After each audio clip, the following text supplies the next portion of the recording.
Today we are going to talk about beginner-friendly web app deployment options. These platforms are free to use and initially no credit cards are required on these.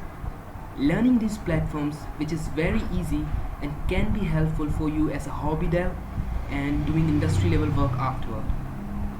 One of the most important thing about these platforms are they are serverless, which essentially means you don't have to bother about upscaling, downscaling and any other hassle in setting them up.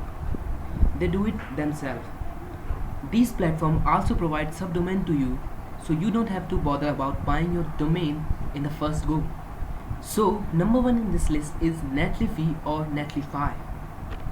Netlify is very easy to set up. After you have registered on Netlify, the only thing you need to make your website online is just manually deploy or connect your GitHub repo to Netlify servers. As simple as that.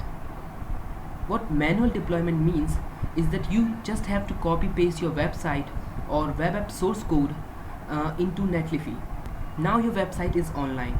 For example, we have a static website which shows the picture of a dog. Now you want to deploy this website to Netlify so everyone in the world can see it. First, make sure your landing page or main HTML page is named as index.html. The next thing you need to do is go onto your Netlify dashboard and upload the content of your website. Now Netlify will automatically assign you a subdomain which you can change later. See how simple is that from making your first website and taking it online. Please note that your HTML landing page should be named as index.html. That's how Netlify recognize which HTML page to serve. You can also deploy React app with it. I will talk about deployment with Git and React app deployment in next video, so subscribe to not miss that. Number 2 in this list is Heroku. Heroku is a cloud application platform. As its name depicts, you can run your application like Flask app, Node app, etc. on the cloud. So some of you must be thinking, why we need cloud application platform? A simple answer to that is data processing. As most of the time your web application is not just a web page showing just said pictures.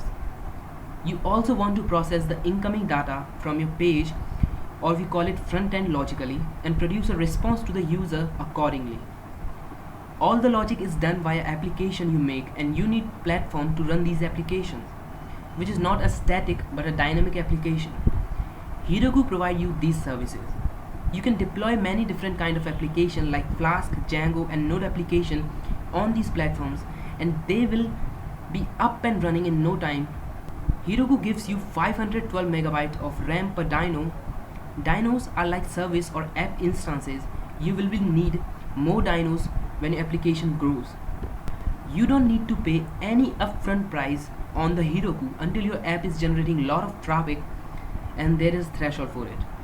You can deploy Heroku app using Heroku CLI. Deploying this application is little tricky, and every type of application have a little bit different type of deployment scheme. For now, just understand this. You install Heroku CLI through pip or npm as per need. Then you build your app, make a Heroku remote and then deploy. I will be making another video on Heroku app deployment where I will deploy Node app and Flask app and will show you how easily you can deploy too.